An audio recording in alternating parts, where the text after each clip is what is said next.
There is rising concern this morning in Europe over Russia's possible use of drones in NATO airspace, and that in turn is raising fears the continent is now in a gray zone between peace and war. Holly Williams got rare access to NATO submarines and stealth ships in Sweden, where they're watching for any signs of Russian aggression. She's in Stockholm for us this morning after this reporting trip. Holly, good morning. Good morning, Tony. NATO, or the North Atlantic Treaty Organization, is arguably the United States' most important alliance, enduring for over 75 years.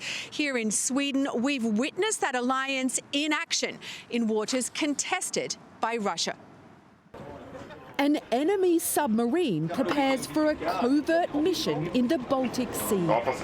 Part espionage, part sabotage of America's NATO allies in Northern Europe.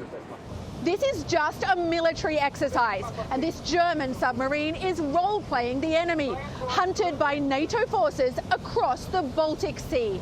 This is the galley. Commander Arlo Abrahamsson is a U.S. naval officer. So the torpedoes are on the back here? Yeah. And a spokesman for NATO's maritime headquarters, where they're closely watching Russia's military buildup in the Baltic.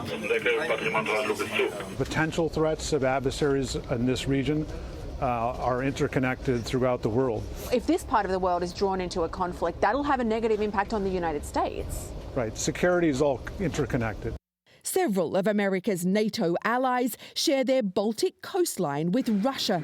In recent years, Russia's suspected of multiple acts of sabotage, damaging the undersea data cables that are the backbone of the global internet. Some believe Russia's probing how severely it could damage the West's economy if it ever went to war with NATO. Undersea cables carry trillions of dollars in financial transactions every day.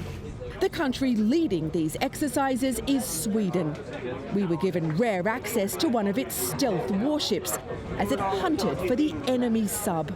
For more than 200 years, Sweden maintained a policy of military non-alignment.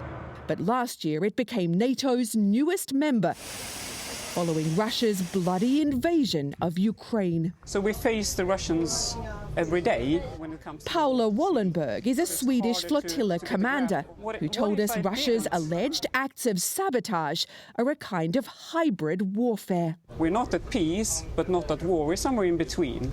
It kind of sounds like the Cold War to me. Pretty close to it, yes. It's a very serious situation when it comes to security here in this area.